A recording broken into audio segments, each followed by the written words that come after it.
بسم الله الرحمن الرحيم. وقالت اليهود ليست النصارى على شيء وقالت النصارى ليست اليهود على شيء وهم يتلون الكتاب كذلك قال الذين لا يعلمون مثل قولهم فالله يحكم بينهم يوم القيامة فيما كانوا فيه يختلفون. یہود کہتے ہیں کہ نصرانی حق پر نہیں اور نصرانی کہتے ہیں کہ یہودی حق پر نہیں، حالانکہ یہ دونوں کتاب پڑھتے ہیں. اسی طرح انہی جیسی بات بے علم بھی کہتے ہیں. قیامت کے دن اللہ ان کے اس اختلاف کا فیصلہ ان میں کر دیں گے. سامعین، اب ان آیتوں کی تفسیر سماعت کیجیے. پھر یہود و نصارہ کی آپس میں بغض و عداوت کا ذکر فرمایا. اگلے یہود و نصارہ دین حق پر قائم تھے، لیکن پھر بدعتوں اور فتنہ پردازیوں کی وجہ سے دین ان سے چھن گیا. اب نہ یہود ہدایت پر تھے نہ نصرانی. پھر فرمایا کہ نہ جاننے والوں نے بھی اسی طرح کہا. اس میں بھی اشارہ انہی کی طرف ہے. اور بعض نے کہا اس سے مراد یہود و نصارہ سے پہلے کے لوگ ہیں. بعض کہتے ہیں عرب لوگ مراد ہیں. امام ابن جریر رحمہ اللہ اس سے عام مراد لیتے ہیں جو سب کو شامل ہے، اور یہی ٹھیک بھی ہے، واللہ عالم. پھر فرمایا ان کے اختلاف کا فیصلہ قیامت کو خود اللہ تعالیٰ کریں گے، جس دن کوئی ظلم و زور نہیں ہوگا. اور جگہ بھی یہ مضمون آیا ہے. سورہ حج میں ارشاد ہے ان اللہ یفصل بینہم، یعنی مومنوں اور یہودیوں اور صابیوں اور نصرانیوں اور مجوسیوں اور مشرکوں میں قیامت کے دن اللہ تعالیٰ فیصلے فرمائیں گے. اللہ تعالیٰ ہر چیز پر گواہ اور موجود ہیں. اور جگہ ارشاد ہے قل یجمع بیننا ربنا الآیہ، کہہ دیجئے کہ ہمیں پالنے والے اللہ ہمیں جمع کریں گے، پھر حق کے ساتھ فیصلہ فرمائیں گے. وہ باخبر فیصلے کرنے والے ہیں. ومن أظلم ممن منع مساجد الله أن يذكر فيها اسمه وسعى في خرابها أولئك ما كان لهم أن يدخلوها إلا خائفين لهم في الدنيا خزي ولهم في الآخرة عذاب عظيم. اور اس شخص سے بڑھ کر ظالم کون ہے جو اللہ تعالیٰ کی مساجد یعنی اللہ کے گھروں میں اللہ تعالیٰ کے ذکر کیے جانے کو روکے اور ان کی بربادی کی کوشش کرے. ایسے لوگوں کو خوف کھاتے ہوئے ہی اس میں جانا چاہیے. ان کے لیے دنیا میں بھی رسوائی ہے اور آخرت میں بھی بڑے بڑے عذاب ہیں. سامعین، اب اس آیت کی تفسیر سماعت کیجیے. مساجد کو بے آباد کرنے والے سب سے بڑے ظالم ہیں. اس آیت کی تفسیر میں دو قول ہیں. ایک تو یہ کہ اس سے مراد نصارہ ہیں، دوسرا یہ کہ اس سے مراد مشرکین ہیں. نصرانی بھی بیت المقدس کی مسجد میں پلیدی ڈال دیتے تھے، یعنی گندگی وغیرہ، اور لوگوں کو اس میں نماز ادا کرنے سے روکتے تھے. بخت نصر نے جب بیت المقدس کی بربادی کے لیے چڑھائی کی تھی تو ان نصرانیوں نے اس کا ساتھ دیا اور مدد کی تھی. بخت نصر بابل کا رہنے والا مجوسی یعنی آتش پرست تھا، اور یہودیوں کے شہ دینے پر نصرانیوں نے بھی اس کا ساتھ دیا تھا. اور اس لیے بھی کہ بنی اسرائیل نے یحییٰ ابن زکریہ علیہ السلام کو قتل کر ڈالا تھا، اور مشرکین نے بھی رسول اللہ صلی اللہ علیہ وسلم کو حدیبیہ والے سال کعبۃ اللہ سے روکا تھا، یہاں تک کہ ذی طویٰ میں رسول اللہ کو قربانی کا فریضہ ادا کرنا پڑا، اور مشرکین سے صلح کر کے رسول اللہ وہیں سے واپس آ گئے. حالانکہ یہ امن کی جگہ تھی. باپ اور بھائی کے قاتل کو بھی یہاں کوئی نہیں چھڑتا تھا، اور اس کے اجاڑنے کی کوشش ان کی یہی تھی کہ ذکر اللہ اور حج و عمرہ کرنے والی مسلم جماعت کو انہوں نے روک دیا. ابن عباس رضی اللہ عنہما کا یہی قول ہے. ابن جریر رحمہ اللہ نے پہلے قول کو پسند کیا ہے اور کہا ہے کہ مشرکین کعبۃ اللہ کو برباد کرنے کی سعی نہیں کرتے تھے. یہ سعی نصارہ کی تھی کہ وہ بیت المقدس کی ویرانی کے در پہ ہو گئے تھے، لیکن حقیقت میں دوسرا قول زیادہ صحیح ہے. ابن زید رحمہ اللہ اور ابن عباس رضی اللہ عنہما کا قول بھی یہی ہے. یاد رہے کہ جب نصرانیوں نے یہودیوں کو بیت المقدس سے روکا تھا اس وقت یہودی بھی تو محض بے دین ہو چکے تھے. ان پر تو داؤد اور عیسیٰ ابن مریم علیہ السلام کی زبانی لعنتیں نازل ہو چکی تھیں. وہ نافرمان اور حد سے متجاوز ہو چکے تھے، اور نصرانی مسیح علیہ السلام کے دین پر تھے. اس سے معلوم ہوتا ہے کہ اس آیت سے مراد مشرکین مکہ ہیں، اور ایک وجہ یہ بھی ہے کہ گزشتہ آیتوں میں یہود و نصارہ کی مذمت بیان ہوئی تھی، اور یہاں مشرکین عرب کی اس بد خصلت کا بیان ہو رہا ہے کہ انہوں نے رسول اللہ کو اور آپ کے صحابہ رضی اللہ عنہم کو مسجد حرام یعنی مکۃ المکرمہ سے روکا، مکے سے نکالا، پھر حج و عمرے سے بھی روک دیا۔ ابن جریر رحمہ اللہ کا یہ کہنا کہ مکے والے بیت اللہ کی ویرانی میں کوشاں نہ تھے، اس کا جواب یہ ہے کہ رسول اللہ اور صحابہ رضی اللہ عنہم کو وہاں سے روکنے اور نکال دینے اور بیت اللہ میں بت رکھ دینے سے بڑھ کر اس کی ویرانی کیا ہو سکتی ہے؟ خود قرآن میں موجود ہے وَهُمْ يَصُدُّونَ عَنِ الْمَسْجِدِ الْحَرَامِ، یعنی یہ مشرکین مکہ لوگوں کو مسجد حرام سے روکتے ہیں۔ مشرکوں سے اللہ تعالیٰ کی مسجدیں آباد نہیں ہو سکتی جو اپنے کفر کے خود گواہ ہیں، جن کے اعمال غارت ہیں اور جو ہمیشہ کے لیے جہنمی ہیں۔ مساجد کی آبادی ان لوگوں سے ہوتی ہے جو اللہ تعالیٰ پر اور قیامت کے دن پر ایمان رکھنے والے اور نماز و زکوٰۃ کے پابند اور صرف اللہ تعالیٰ ہی سے ڈرنے والے ہیں، اور یہی لوگ راہ راست والے ہیں۔ اور جگہ اللہ نے فرمایا ہم الذین کفروا وصدوکم عن المسجد الحرام الآیہ، ان لوگوں نے کفر بھی کیا اور تمہیں اے مسلمانوں مسجد حرام سے روکا اور قربانیوں کو ذبح ہونے کی جگہ تک نہ پہنچنے دیا۔ اگر ہمیں ان مؤمن مردوں عورتوں کا خیال نہ ہوتا جو اپنی ضعیفی اور کم قوتی کے باعث مکے سے نہیں نکل سکے، جنہیں تم جانتے بھی نہیں، تو ہم تمہیں ان سے لڑ کر ان کی غارت کر دینے کا حکم دے دیتے، لیکن یہ بے گناہ مسلمان نہ پیس دیے جائیں، اس لیے ہم نے سر دست یہ حکم نہیں دیا۔ لیکن اگر یہ کفار اپنی شرارتوں سے باز نہ آئے تو وہ وقت دور نہیں جب ان پر ہمارے دردناک عذاب برس پڑے۔ پس جب وہ مسلمان ہستیاں جن سے مساجد کی آبادی حقیقی معنی میں ہے وہی روک دیے گئے تو مساجد کے اجاڑنے میں کون سی کمی رہ گئی؟ مساجد کی آبادی صرف ظاہری زیب و زینت، رنگ و روغن سے نہیں ہوتی، بلکہ اس میں ذکر اللہ ہونا، اس میں شریعت کا قائم رہنا، انہیں شرک و ظاہری میل کچیل سے پاک رکھنا، یہ ان کی حقیقی آبادی ہے۔ پھر آگے اللہ نے فرمایا کہ انہیں لائق نہیں کہ بے خوف ہو کر یہ مسجد میں آئیں۔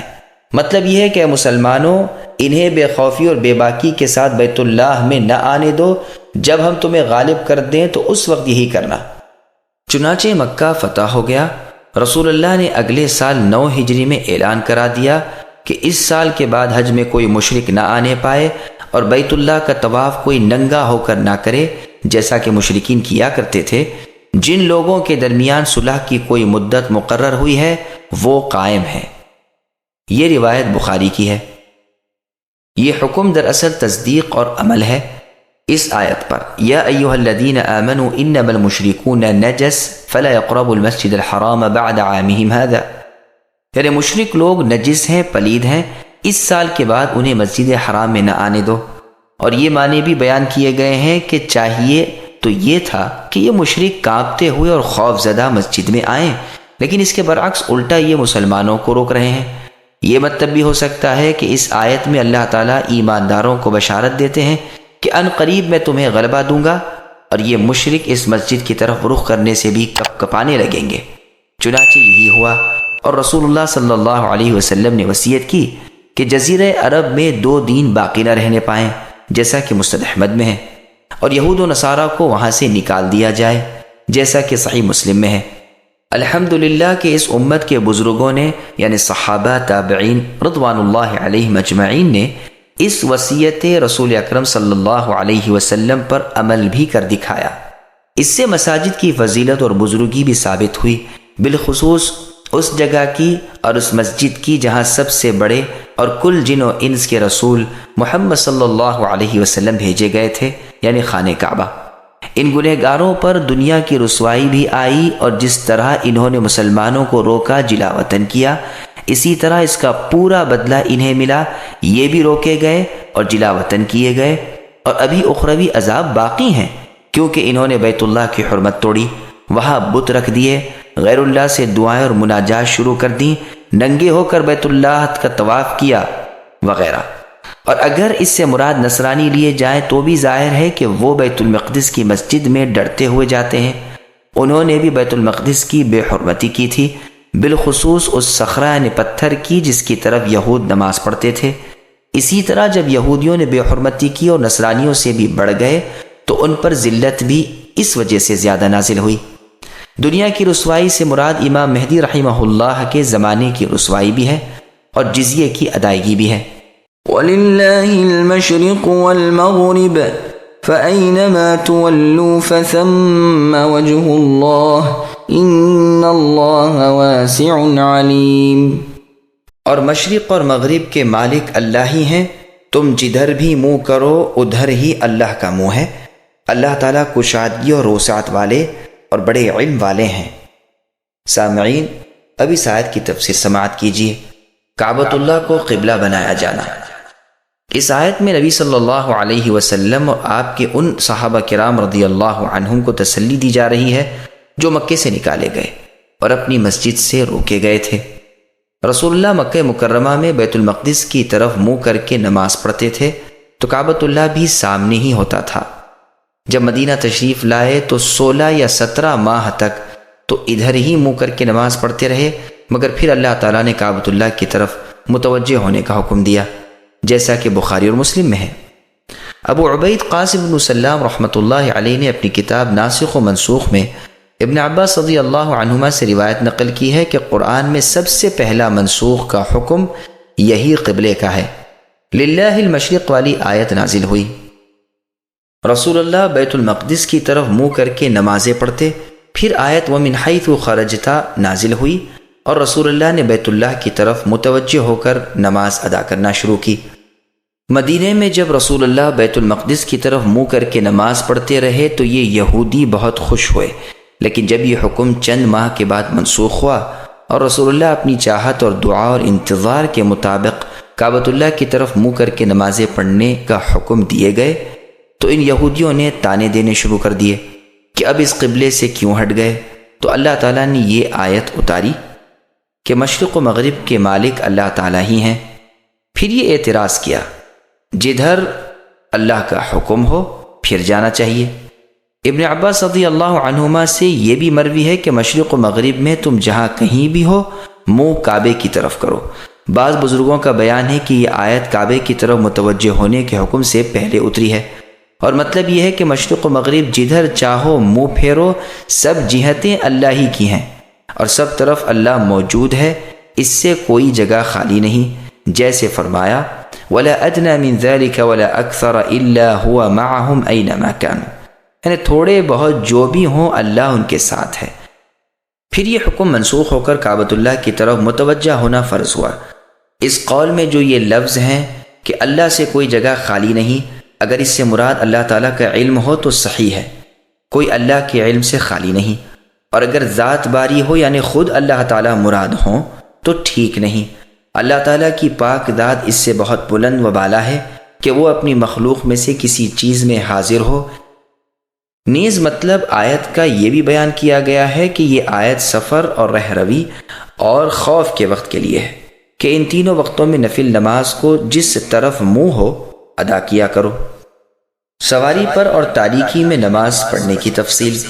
ابن عمر رضی اللہ عنہما سے مروی ہے کہ ان کی اونٹنی کا منہ جس طرف ہوتا تھا نماز پڑھ لیتے تھے، اور فرماتے تھے کہ رسول اللہ صلی اللہ علیہ وسلم کا طریقہ یہی تھا، اور اس آیت کا مطلب بھی یہی ہے۔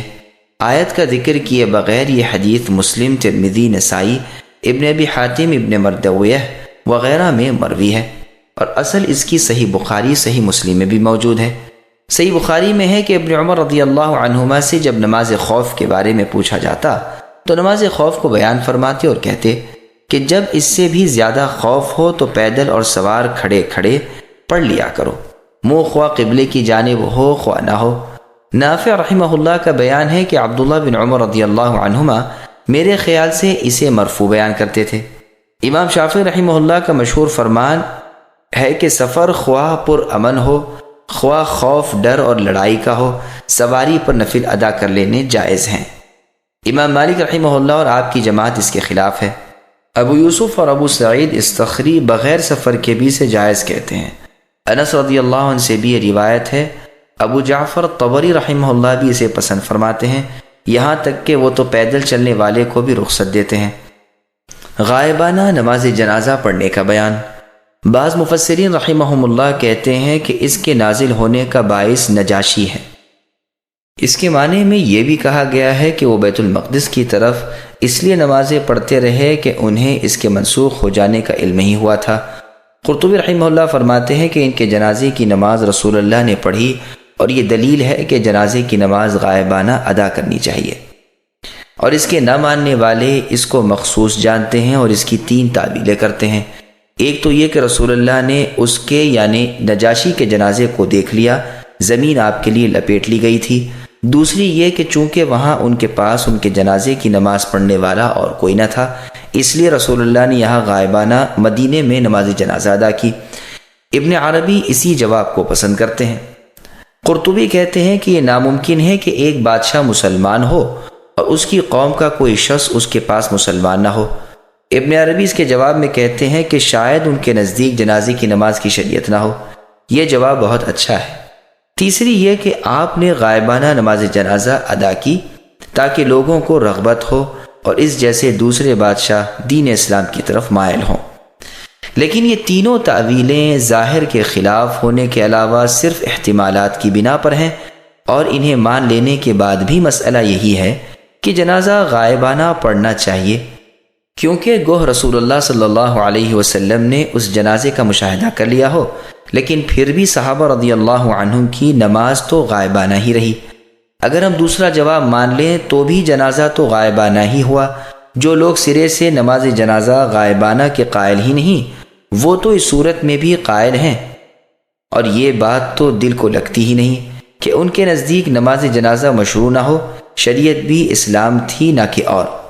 تیسرا جواب بھی کچھ ایسا ہی ہے، اور برتقدیر تسلیم اب بھی وہ وجہ باقی ہے کہ جنازہ غائبانہ ادا کریں تاکہ دوسرے لوگوں کی رغبت اسلام کا باعث ہو، واللہ اعلم۔ ابن مردویہ میں حدیث ہے کہ رسول اللہ فرماتے ہیں، اہل مدینہ، اہل شام، اہل عراق کا قبلہ مشرق و مغرب کے درمیان ہے۔ یہ روایت ترمذی میں بھی دوسرے الفاظ سے مروی ہے، اور اس کے ایک راوی ابو معشر کے حافظے پر بعض اہل علم نے کلام کیا، مگر امام ترمذی نے اسے ایک اور سند سے بھی نقل کیا ہے اور اسے حسن صحیح کہا ہے۔ عمر بن الخطاب، علی بن ابی طالب، عبداللہ بن عباس رضی اللہ عنہم سے بھی یہی مروی ہے۔ عمر رضی اللہ عنہ فرماتے ہیں، جب تو مغرب کو اپنی دائیں جانب اور مشرق کو بائیں جانب کر لے تو تیرے سامنے کی جہت قبلہ ہو جائے گا۔ ابن عمر رضی اللہ عنہما سے بھی اوپر کی طرح حدیث مروی ہے کہ مشرق و مغرب کے درمیان قبلہ ہے۔ ملاحظہ ہو دارقطنی، بہقی وغیرہ۔ امام ابن جریر رحمہ اللہ فرماتے ہیں، یہ مطلب بھی اس آیت کا ہو سکتا ہے کہ تم مجھ سے دعائیں مانگنے میں اپنا منہ جس طرف بھی کرو، میرا منہ بھی اسی طرف پاؤ گے، اور میں تمہاری دعاؤں کو قبول فرماؤں گا۔ مجاہد رحمہ اللہ سے مروی ہے کہ جب یہ آیت ادعونی استجب لکم، یعنی مجھ سے دعا کرو میں قبول کروں گا، اتری تو لوگوں نے کہا کس طرف دعا کریں؟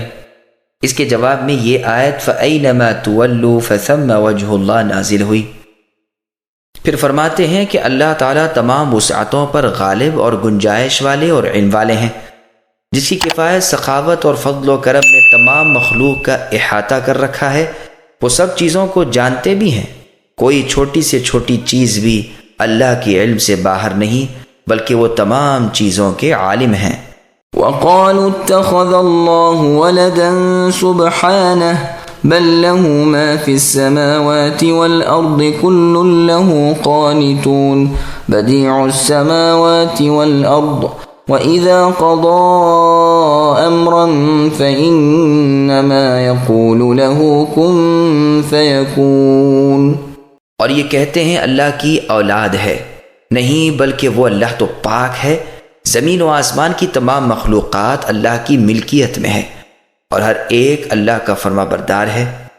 وہ زمین اور آسمان کا ابتداءً پیدا کرنے والے ہیں، وہ جس کام کو کرنا چاہیں کہہ دیتے ہیں کہ ہو جا، بس وہ وہیں ہو جاتا ہے۔ سامعین، اب ان آیتوں کی تفسیر سماعت کیجیے۔ اللہ تعالیٰ ہی مقتدر اعلیٰ ہے۔ یہ اور اس کے ساتھ کی آیت نصرانیوں کے رد میں ہے، اور اسی طرح ان جیسے یہود و مشرکین کے رد میں بھی، جو کہتے تھے کہ اللہ تعالیٰ کی اولاد ہے۔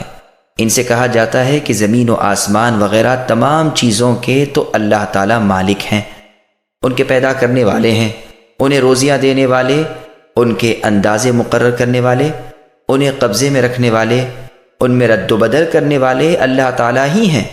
پھر بھلا اس مخلوق میں سے کوئی اللہ کی اولاد کیسے ہو سکتا ہے؟ نہ عزیر علیہ السلام اور نہ ہی عیسیٰ علیہ السلام اللہ کے بیٹے بن سکتے ہیں، جیسے کہ یہود و نصارہ کا خیال تھا۔ نہ فرشتے اللہ کی بیٹیاں بن سکتے ہیں، جیسے مشرکین عرب کا خیال تھا، اس لیے کہ دو برابر کے مناسبت رکھنے والے ہم جنس سے اولاد ہوتی ہے، اور اللہ تعالیٰ کا نہ کوئی نظیر ہے، نہ اللہ کی عظمت و کبریائی میں اللہ کا کوئی شریک، نہ اللہ کی جنس کا کوئی اللہ جیسا، اور وہ تو آسمانوں اور زمینوں کے پیدا کرنے والے ہیں، اللہ کی اولاد کیسے ہوگی؟ اللہ کی کوئی بیوی بھی نہیں، وہ ہر چیز کے خالق اور ہر چیز کے عالم ہیں۔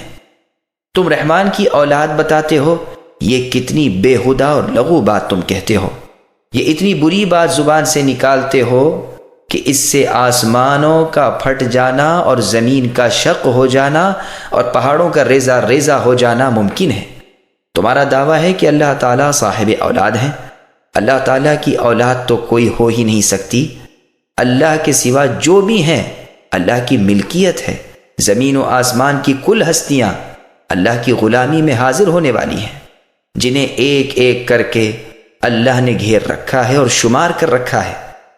ان میں سے ہر ایک اللہ کے پاس قیامت کے دن تنہا پیش ہونے والا ہے، پس غلام اولاد نہیں بن سکتا۔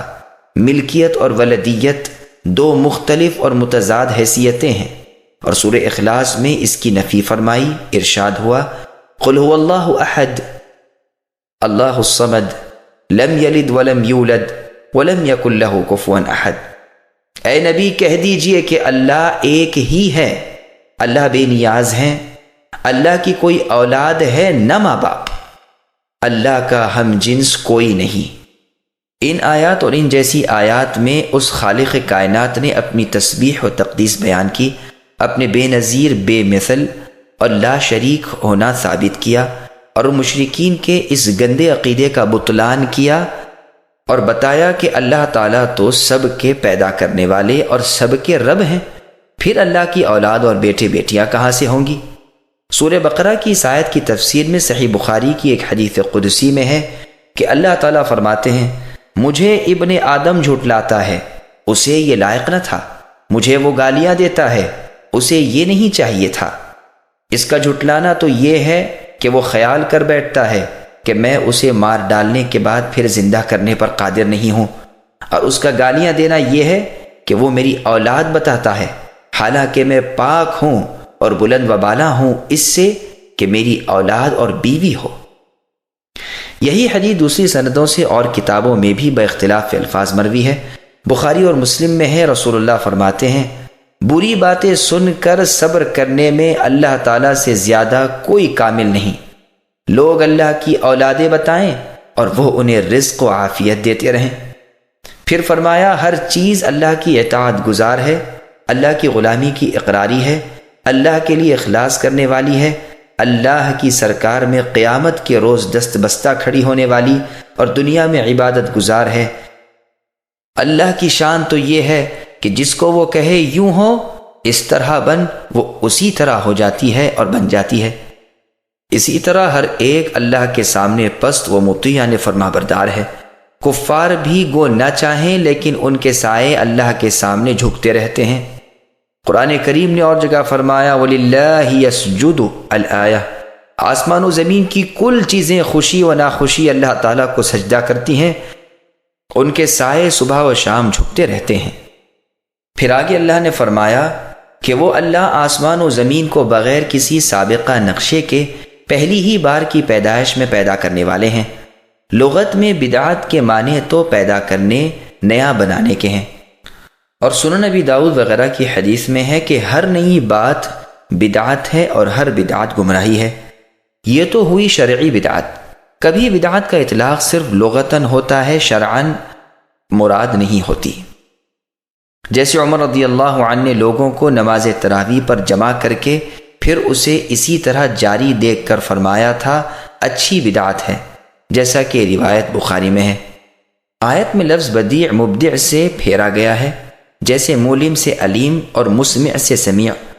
معنی مبدع کے انشاء اور نوپید کرنے والے کے ہیں، بغیر مثال کے اور بغیر نمونے کے اور بغیر پہلی پیدائش کے پیدا کرنے والے۔ بدعتی کو اس لیے بدعتی کہا جاتا ہے کہ وہ بھی دین الہی میں وہ کام یا وہ طریقہ ایجاد کرتا ہے جو اس سے پہلے شریعت میں نہ ہو۔ اسی طرح کسی نئی بات کے پیدا کرنے والے کو عربی زبان میں مبتدع کہتے ہیں۔ ابن جریر رحمہ اللہ فرماتے ہیں مطلب یہ ہوا کہ اللہ تعالیٰ اولاد سے پاک ہیں، وہ آسمان و زمین کی تمام چیزوں کے مالک ہیں، ہر چیز اللہ کی وحدانیت کی دلیل ہے، ہر چیز اللہ کی اطاعت گزاری کی اقراری ہے، سب کے پیدا کرنے والے، بنانے والے، موجود کرنے والے، بغیر اصل اور مثال کے انہیں وجود میں لے آنے والے ایک وہی رب العالمین اللہ ہیں۔ اس کی گواہی ہر چیز دیتی ہے، خود مسیح علیہ السلام بھی اس کے گواہ اور بیان کرنے والے ہیں۔ جس رب نے ان تمام چیزوں کو بغیر نمونے کے اور بغیر مادے اور اصل کے پیدا کیا، اللہ نے عیسیٰ علیہ السلام کو بھی بغیر باپ کے پیدا کر دیا، پھر کوئی وجہ نہیں کہ تم انہیں خواہ مخواہ اللہ کا بیٹا مان لو۔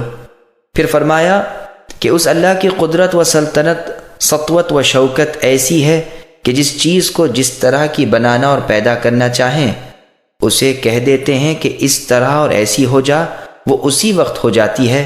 جیسے فرمایا انما امرہ اذا اراد شیئا ان یقول له کن فیکون۔ دوسری جگہ فرمایا انما قولنا لشیء اذا اردناہ ان نقول له کن فیکون، اور ارشاد ہوتا ہے وما امرنا الا واحدۃ کلمح بالبصر۔ شاعر کہتا ہے اذا ما اراد اللہ امرا فانما یقول له کن قولۃ فیکون، مطلب سب کا یہ ہے کہ ادھر اللہ کا ارادہ کسی چیز کا ہوا اور اللہ نے کہا ہو جا، وہیں وہ ہو گیا۔ اللہ کے ارادے سے مراد جدا نہیں۔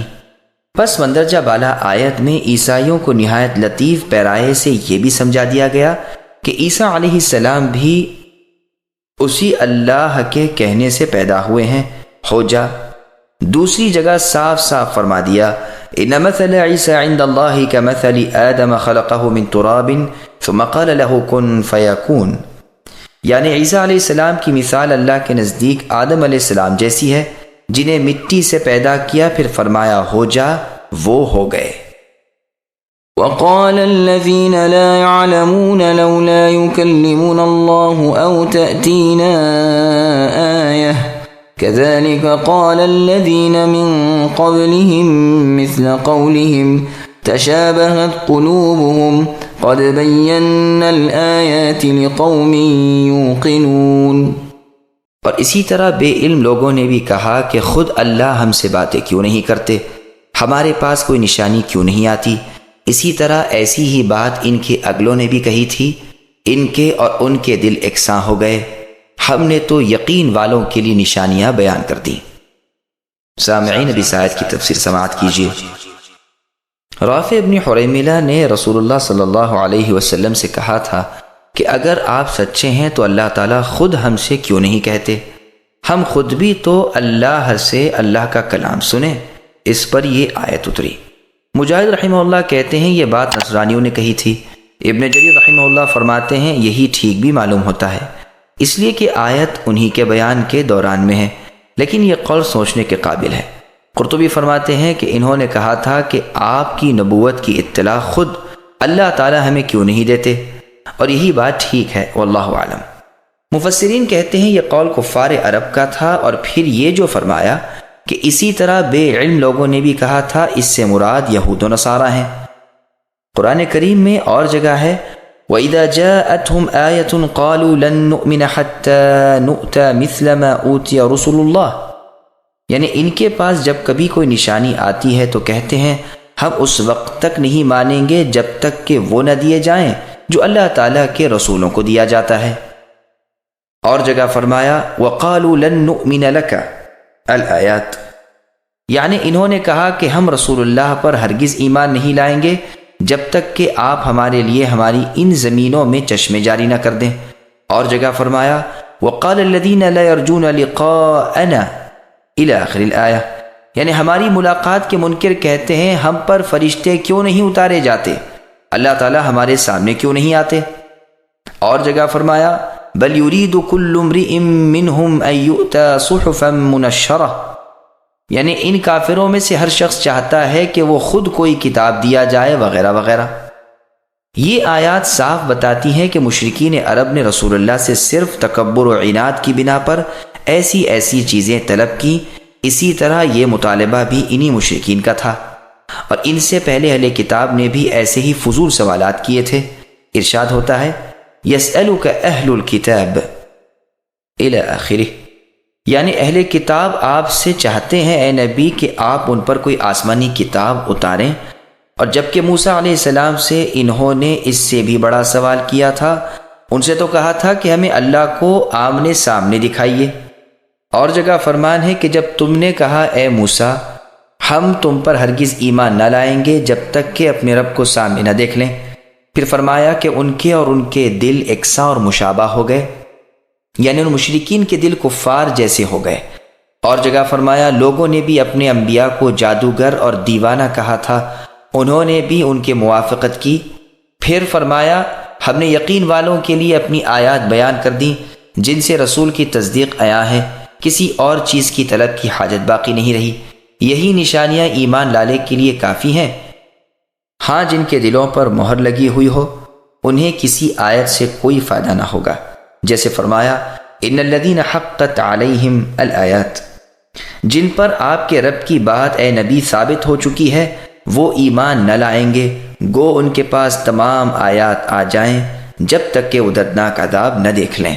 إنا أرسلناك بالحق بشيرا ونذيرا ولا تسأل عن أصحاب الجحيم، بے شک ہم نے آپ کو اے نبی حق کے ساتھ خوشخبری دینے اور ڈراوا دینے والا بنا کر بھیجا ہے، جہنمیوں کے بارے میں آپ سے سوال نہیں ہوگا۔ سامعین ابھی آیت کی تفسیر سماعت کیجیے۔ رسول اللہ صلی اللہ علیہ وسلم کا کام نصیحت کرنا ہے۔ حدیث میں ہے خوشخبری جنت کی اور ڈراوا جہنم سے۔ لا تسأل کی دوسری قراءت ما تسأل بھی ہے، اور ابن مسعود رضی اللہ عنہ کی قراءت لن تسأل بھی ہے، یعنی آپ سے کفار کی بابت سوال نہیں کیا جائے گا، جیسے فرمایا فإنما عليك البلاغ وعلينا الحساب، یعنی اے نبی آپ پر صرف اللہ کا پیغام لوگوں تک پہنچا دینا ہے، حساب تو ہمارے ذمے ہے۔ اور فرمایا فذکر انما انت مذکر لست علیہم بمسیطر، اے نبی آپ نصیحت کرتے رہیے، آپ تو صرف نصیحت کرنے والے ہیں، ان پر داروغہ نہیں۔ اور جگہ فرمایا نحن اعلم بما یقولون الآیات، اے نبی ہم ان کی باتیں بخوبی جانتے ہیں، آپ ان پر جبر کرنے والے نہیں۔ آپ قرآن کی نصیحتیں انہیں سنا دیجئے جو قیامت سے ڈرتے ہوں۔ اسی مضمون کی اور بھی بہت سی آیات ہیں، ایک قراءت اس کی ولا تسأل بھی ہے، یعنی ان جہنمیوں کے بارے میں اے نبی صلی اللہ علیہ وسلم مجھ سے کچھ نہ پوچھیے۔ قرطبی کہتے ہیں کہ مطلب یہ ہے کہ جہنمیوں کا حال اتنا بد اور برا ہے کہ آپ کچھ نہ پوچھیے۔ رسول اللہ صلی اللہ علیہ وسلم کے والدین کا تذکرہ۔ قرطبی نے تذکرے میں ایک روایت نقل کی ہے کہ رسول اللہ کے والدین زندہ کیے گئے اور ایمان لے آئے، لیکن یہ روایت سخت ضعیف ہے۔ اور صحیح مسلم میں جو حدیث ہے جس میں رسول اللہ نے کسی کے سوال پر فرمایا کہ میرا باپ اور تیرا باپ آگ میں ہیں، اس کا جواب بھی وہاں ہے، لیکن یاد رہے کہ رسول اللہ کے ماں باپ کے زندہ ہونے کی روایت کتب صحاح ستہ وغیرہ میں نہیں، اور اس کی اسناد ضعیف ہیں، واللہ اعلم۔ ابن جریر کی ایک مرسل حدیث میں ہے کہ رسول اللہ نے ایک دن پوچھا کہ میرے ماں باپ کہاں ہیں، اس پر یہ آیت نازل ہوئی۔ ابن جریر رحمہ اللہ نے اس کی تردید کی ہے اور فرمایا ہے کہ یہ محال ہے کہ رسول اللہ صلی اللہ علیہ وسلم اپنے ماں باپ کے بارے میں شک کریں۔ پہلی ہی قرأت ٹھیک ہے، لیکن ہمیں امام حمام پر تعجب آتا ہے کہ انہوں نے اسے محال کیسے کہہ دیا۔ ممکن ہے یہ واقعہ اس وقت کا ہو جب رسول اللہ اپنے ماں باپ کے لیے استغفار کرتے تھے اور انجام معلوم نہ تھا، پھر جب ان دونوں کی حالت معلوم ہو گئی کہ وہ آگ میں ہیں تو رسول اللہ اس سے ہٹ گئے اور بیزاری ظاہر فرمائی اور صاف بتا دیا کہ وہ دونوں یعنی آپ کے ماں باپ جہنمی ہیں، جیسے کہ صحیح حدیث سے ثابت ہو چکا ہے۔ اس کی اور بھی بہت سی مثالیں ہیں۔ مسند احمد میں ہے کہ عبداللہ بن عمرو بن العاص رضی اللہ عنہما سے عطا بن یسار رحمۃ اللہ علیہ نے پوچھا کہ رسول اللہ صلی اللہ علیہ وسلم کی صفت و ثنا تورات میں کیا ہے؟ تو آپ نے فرمایا ہاں، اللہ کی قسم جو صفتیں رسول اللہ کے قرآن میں ہیں وہی تورات میں بھی ہیں۔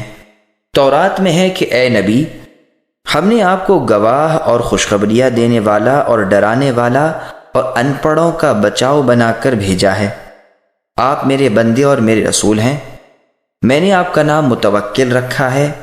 آپ نہ بد زباں ہیں، نہ سخت گو، نہ بد خلق، نہ بازاروں میں شور و غل کرنے والے ہیں، نہ برائی کے بدلے برائی کرنے والے ہیں، بلکہ معاف اور درگزر کرنے والے ہیں۔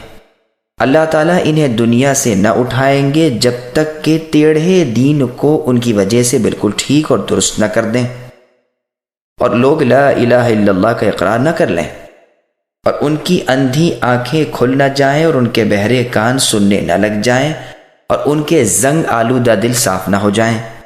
بخاری کی کتاب البیوع میں بھی یہ حدیث ہے اور کتاب التفسیر میں بھی۔ ابن مردویہ میں اس روایت کے بعد ہے، عطا رحمہ اللہ کہتے ہیں کہ میں نے پھر جا کر کعب الاحبار رحمہ اللہ سے یہی سوال کیا تو انہوں نے بھی یہی جواب دیا۔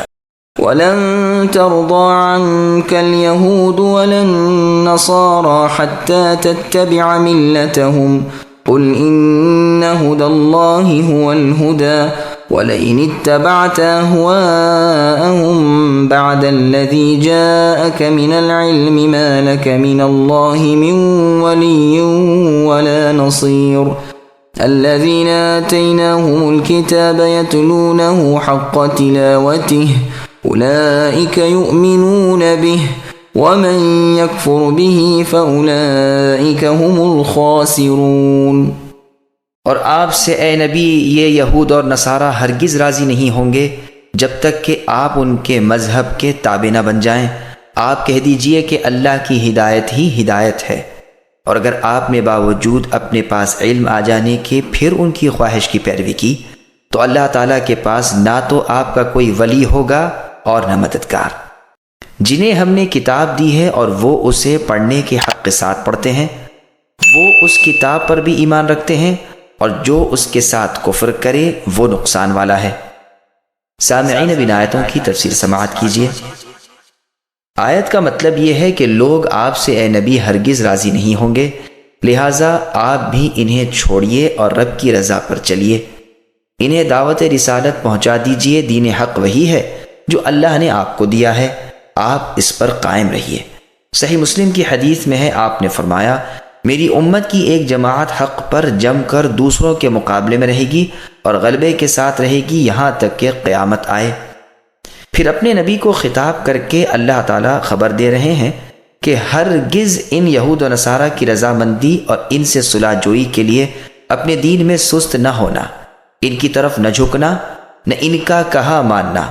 فقہائے کرام نے اس آیت سے استدلال کیا ہے کہ کفر ایک ہی مذہب ہے، خواہ وہ یہودی ہوں، نصرانی ہوں یا کوئی اور ہوں، اس لیے کہ ملت کا لفظ یہاں مفرد ہی رکھا، جیسے اور جگہ ہے لکم دینکم ولی دین، یعنی تمہارے لیے اے کفار و مشرکین تمہارا دین ہے اور میرے لیے میرا دین ہے۔ اس استدلال پر اس مسئلے کی بنا ڈالی ہے کہ مسلمان اور کفار آپس میں وارث نہیں ہو سکتے اور کافر آپس میں ایک دوسروں کے وارث ہو سکتے ہیں، گو وہ دونوں ایک ہی قسم کے کافر ہوں یا دو الگ الگ کفروں کے کافر ہوں۔ امام شافعی کا یہی مذہب ہے، اور امام احمد رحمہ اللہ سے بھی ایک روایت میں یہی قول ہے، اور دوسری روایت میں امام احمد اور امام مالک رحمہم اللہ کا یہ قول مروی ہے کہ دو مختلف مذہب والے آپس میں ایک دوسرے کے وارث نہ ہوں۔ ایک صحیح حدیث میں بھی یہی مضمون ہے جس کو امام ابن ماجہ نے نکالا ہے۔ واللہ اعلم۔ تلاوت کا حق کیا ہے؟ پھر آگے اللہ نے فرمایا کہ جنہیں ہم نے کتاب دی ہے وہ حق تلاوت ادا کرتے ہوئے پڑھتے ہیں۔ قتادہ رحمہ اللہ کہتے ہیں اس سے مراد یہود و نصارہ ہے، اور روایت میں ہے کہ اس سے مراد اصحاب رسول صلی اللہ علیہ وسلم ہے۔ عمر رضی اللہ عنہ فرماتے ہیں حق تلاوت یہ ہے کہ جنت کے ذکر کے وقت سوال جنت ہو اور جہنم کے ذکر کے وقت اس سے پناہ مانگی جائے۔ ابن مسعود رضی اللہ عنہ فرماتے ہیں حلال و حرام کو جاننا، کلمات کو ان کی جگہ رکھنا، ہیر پھیر نہ کرنا وغیرہ، یہی تلاوت کا حق ادا کرنا ہے۔ حسن بصری رحمہ اللہ فرماتے ہیں واضح آیات پر عمل کرنا، متشابہ آیات پر ایمان لانا، مشکلات کو علماء کے سامنے پیش کرنا، حق تلاوت کے ساتھ پڑھنا ہے۔ ابن عباس رضی اللہ عنہما سے اس کا مطلب حق اتباع بجا لانا بھی مروی ہے۔ پس تلاوت بمعنی اتباع ہے، جیسے والقمری اذا تلاها میں ہے۔ ابو موسیٰ الاشعری رضی اللہ عنہ فرماتے ہیں قرآن کی اتباع کرنے والا جنت کے باغیچوں میں اترنے والا ہے۔ عمر رضی اللہ عنہ کی تفسیر کے مطابق یہ بھی مروی ہے کہ رسول اللہ صلی اللہ علیہ وسلم جب کوئی رحمت کے ذکر کی آیت پڑھتے تو ٹھہر جاتے اور اللہ تعالیٰ سے رحمت طلب کرتے، اور جب کبھی کسی عذاب کی آیت تلاوت فرماتے تو رک کر اللہ تعالیٰ سے پناہ طلب فرماتے۔ یہ روایت ابن ماجہ میں ہے۔ پھر آگے اللہ نے فرمایا اس کتاب پر وہی لوگ ایمان رکھتے ہیں، یعنی جو اہل کتاب اپنی کتاب کو سوچ سمجھ کر تلاوت کرتے ہیں، وہ قرآن پر ایمان لانے پر مجبور ہو جاتے ہیں، جیسے اور جگہ ہے لو انہم اقاموا التوراۃ، اور فرمایا قل یا اہل الکتاب لستم علی شیء حتی تقیموا التوراۃ والانجیل وما انزل الیکم من ربکم، یعنی اگر یہ تورات و انجیل پر اور اللہ کی ان کی طرف نازل کردہ چیز پر قائم رہتے تو ان کے اوپر سے اور پیروں تلے سے انہیں کھانا ملتا۔ فرمایا اے اہل کتاب، جب تک تم تورات اور انجیل کو اور جو تمہاری طرف تمہارے رب کی طرف سے اترا اس کا قائم نہ کر لو، تب تک تم کسی چیز پر نہیں ہو۔ ان کا قائم کرنا لازم ہے کہ اس میں جو ہے اسے سچا جانو، اور اس میں رسول اللہ کا ذکر، رسول کی صفت، آپ کی تابع داری کا حکم، رسول کی ہم رکابی کی رغبت، سب کچھ موجود ہے۔ اور جگہ فرمایا جو لوگ نبی امی محمد صلی اللہ علیہ وسلم کی تابع داری کرتے ہیں، جس رسول کا ذکر اور تصدیق اپنی کتاب تورات اور انجیل میں بھی وہ لکھا دیکھتے ہیں۔ اور جگہ فرمایا ان الذین اوتوا العلم من قبلہ الی آخرہ، یعنی تم ایمان لاؤ یا نہ لاؤ، جنہیں اس سے پہلے علم دیا گیا ہے ان پر جب اللہ کی آیات پڑھی جاتی ہیں تو وہ منہ کے بل سجدے میں گر پڑتے ہیں اور کہتے ہیں کہ ہمارے رب پاک ہیں، ہمارے رب کا وعدہ بالکل سچا اور صحیح ہے۔ اور جگہ ہے جنہیں ہم نے اس سے پہلے کتاب دی ہے وہ بھی اس پر ایمان لاتے ہیں، اور ان پر یہ پڑھی جاتی ہے تو اپنے ایمان کا اقرار کر کے کہتے ہیں کہ ہم تو پہلے ہی سے ماننے والوں میں سے ہیں۔ انہیں ان کے صبر کا دوہرا اجر دیا جائے گا۔ یہ لوگ برائی کو بھلائی سے ہٹاتے ہیں اور ہمارے دیے ہوئے میں سے دیتے رہتے ہیں۔ اور جگہ ارشاد ہے قل للذین اوتوا الکتاب والامیین الآیات، یعنی پڑھے لکھے اور ان پڑھ لوگوں سے اے نبی کہہ دیجئے کہ کیا تم اسلام قبول کرتے ہو؟ اگر مان لیں تو راہ راست پر ہیں، اور اگر نہ مانیں تو آپ پر اے نبی صرف تبلیغ ہے۔ اللہ تعالیٰ اپنے بندوں کو خوب دیکھ رہے ہیں۔ اسی لیے یہاں فرمایا اس کے ساتھ کفر کرنے والے خسارے والے ہیں، جیسے فرمایا وَمَن يَكْفُرْ بِهِ مِنَ الْأَحْزَابِ فَالنَّارُ مَوْعِدُهُ، یعنی جو بھی اس کے ساتھ یعنی قرآن کے ساتھ کفر کرے اس کے وعدے کی جگہ آگ ہے۔ صحیح مسلم کی حدیث میں ہے اس کی قسم جس کے ہاتھ میں میری جان ہے، اس امت میں سے جو بھی مجھے سنے، خواہ یہودی ہو خواہ نصرانی ہو، پھر مجھ پر ایمان نہ لائے تو وہ جہنم میں جائے گا۔